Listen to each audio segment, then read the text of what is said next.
Hello everyone, in today's video I'm going to show you how to fix Bluetooth cutting in Realme Narzo 80 Lite. So before watching this video, don't forget to subscribe the channel and also press the bell icon. So let's start the video. First of all, open settings.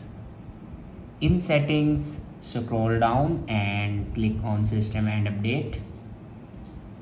After clicking on system and updates, then on top you can see the option software update.